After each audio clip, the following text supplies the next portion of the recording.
Be honest, you saw the title and thought of her. The one who stopped replying. The one who made you feel invisible. Before we go deeper, hit subscribe and like this video. This space isn't for reaction. It's for control.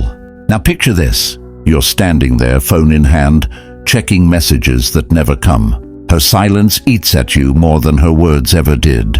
You replay moments. You wonder what changed. But she's not thinking about that. She's watching how you respond. Here's the truth no one tells you. When a woman ignores you, it's not rejection. It's a test. She's studying your emotions, your patience, your self-respect. The moment you chase, you fail. The moment you react, you give her power. A Stoic man doesn't fight silence. He becomes it. He lets absence speak for him. So the question isn't how to get her attention back. It's whether you can stay composed long enough to make her question losing yours. Point number 1, the shock of silence. Why does silence hit you harder than her words ever did? You check your phone again, nothing, not even a read receipt. Just the black screen staring back, reminding you that she decided you weren't worth a reply. That's when the panic starts to whisper. You replay every message, every glance, every joke you thought landed. You start rewriting history in your head. Marcus Aurelius said, "You have power over your mind, not outside events." That line was written by a man surrounded by war, betrayal and loss, yet he refused to flinch. He understood something most men forget today. Silence is not punishment, it's exposure. In the ancient world, silence was a test of command. A general waited days before responding to provocation. A king ignored rumors to watch who would reveal their loyalty first. They didn't chase noise, they controlled it. Now it's your turn. Every time you pick up that phone, you give her control. Every time you draft a message and delete it, you bleed power. You can't demand respect while acting desperate for it. This is where discipline starts. In the seconds between impulse and reaction, you either act like a man who needs validation or one who already knows his worth. Train your silence. When no one answers you, can you still stand tall? Hold that question. Because what comes next isn't about her silence anymore. It's about how a man rebuilds his presence when the noise dies, and the only voice left is his own. Point number 2, the wound to the ego. Why does her silence feel like proof that you're not enough? You stare at the last message you sent, the one she never answered. The gym mirror catches your eyes, and for a second, you don't recognize the man staring back.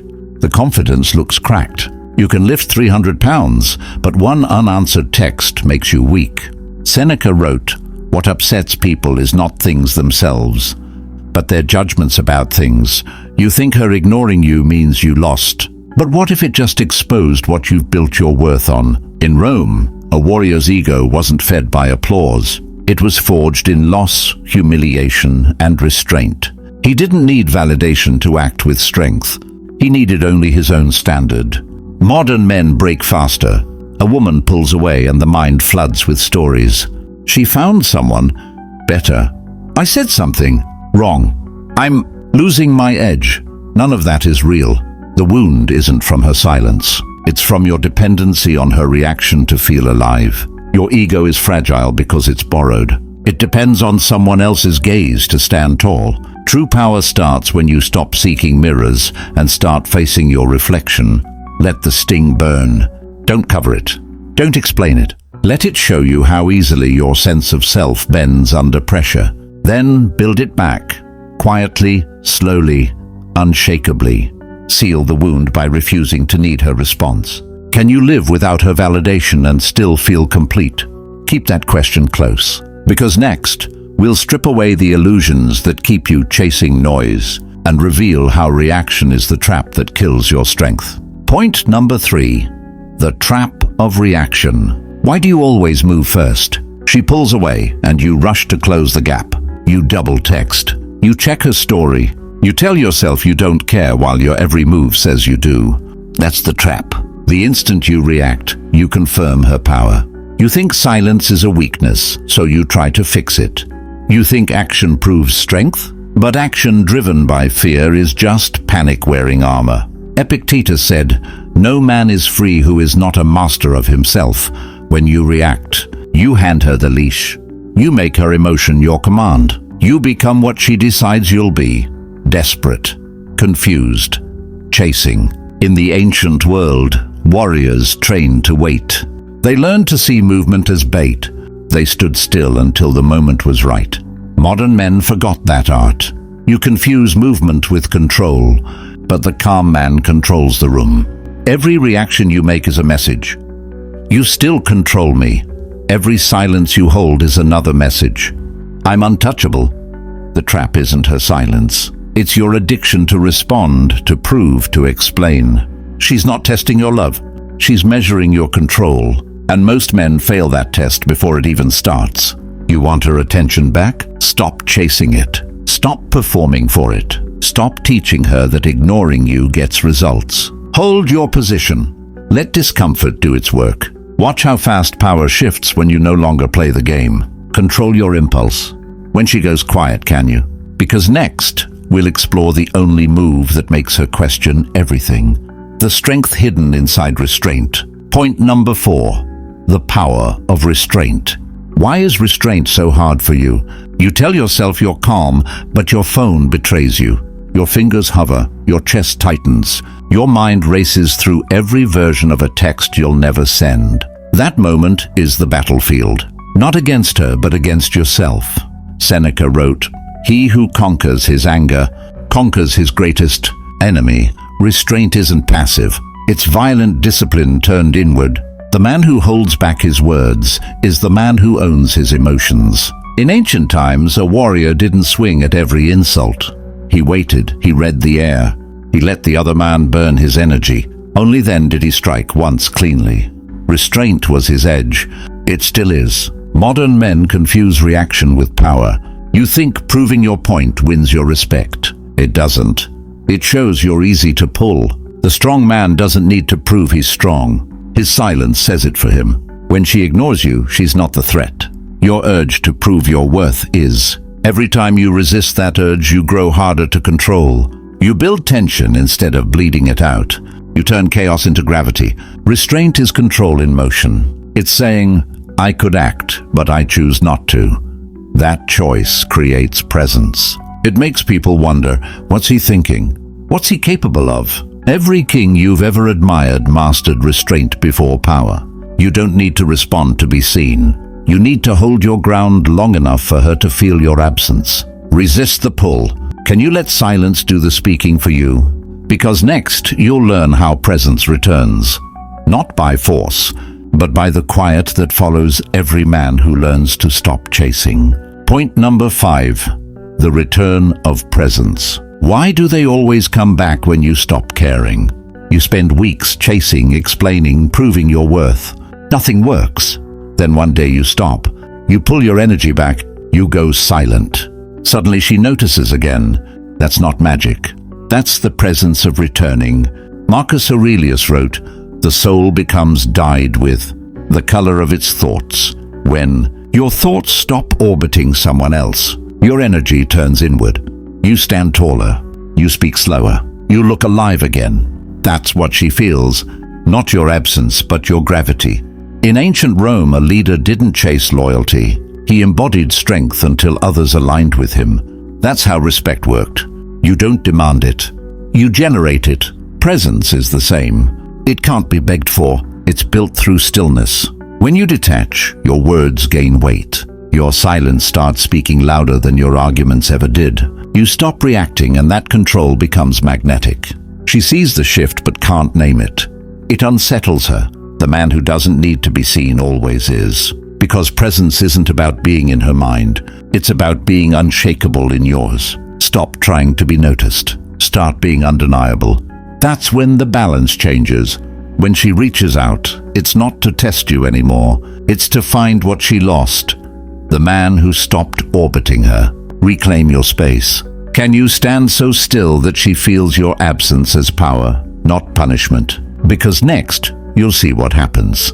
When that presence turns from quiet, control to commanding dominance, and why most men lose it the moment they get it back.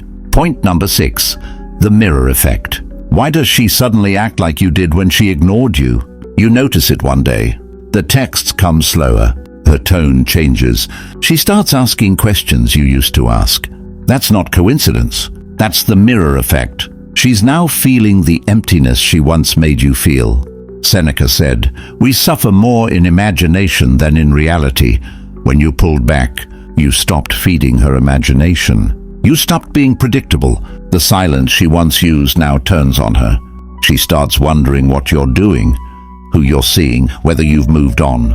The roles reverse without a word. In ancient philosophy, power wasn't shown by dominance but by reflection. The Stoics believed the world mirrors your internal state. When you were needy, she felt power. When you became composed, she felt uncertainty. That's the echo of energy. Every action you take becomes a signal. When you stop reacting, you force her to confront herself. Your calm exposes her chaos. Your discipline shows her disorder.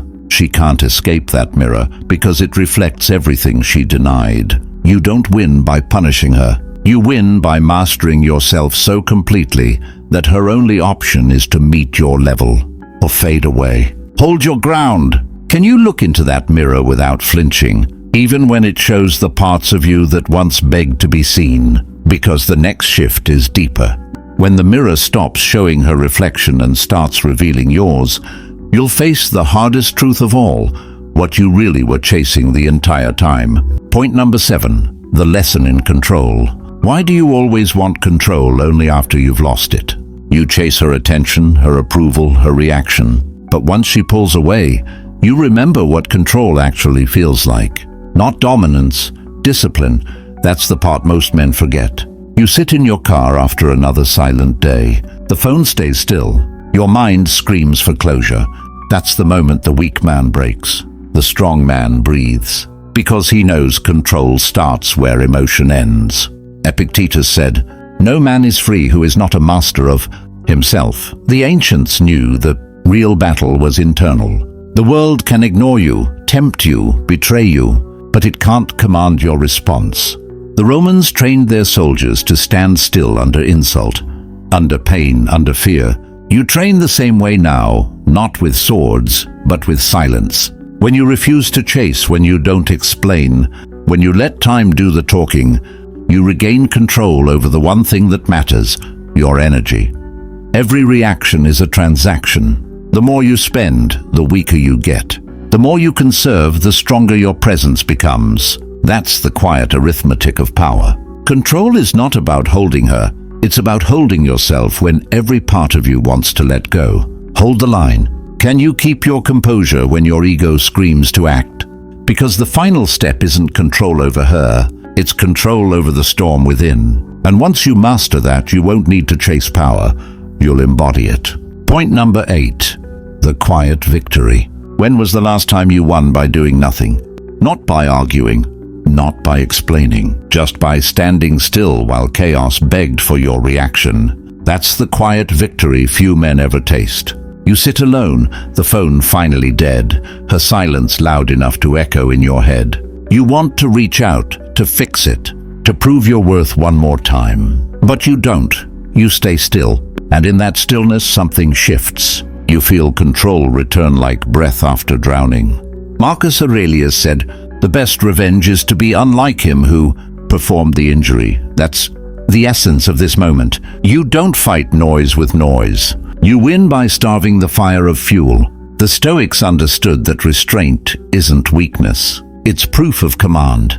The man who walks away with calm eyes and a steady pulse wins twice, once against her ego and once against his own. No applause follows this kind of victory. No one sees it. But over time it rebuilds something deeper than pride. It rebuilds peace, the kind that can't be taken by rejection, silence, or loss. The quiet victory is invisible, but it's permanent. Walk away with your dignity intact. Let her wonder. Let her question why you didn't break. Train your peace. Are you strong enough to end with silence instead of needing the last word?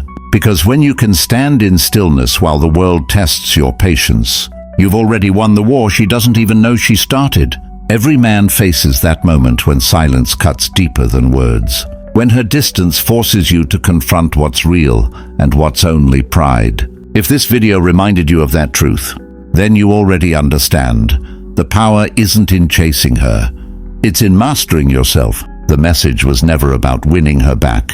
It was about remembering that composure, restraint, and presence are your greatest weapons. You can't control what she does. You can only control what you give power to. If you made it this far, thank you for watching.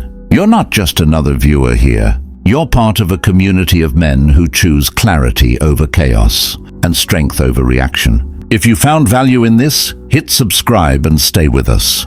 Each week we go deeper into Stoicism, self-mastery, and the quiet psychology of masculine strength. And I'd like to hear from you. Drop your thoughts in the comments. Tell me what part of this message hit you hardest. With that said, thanks for watching, and until next time.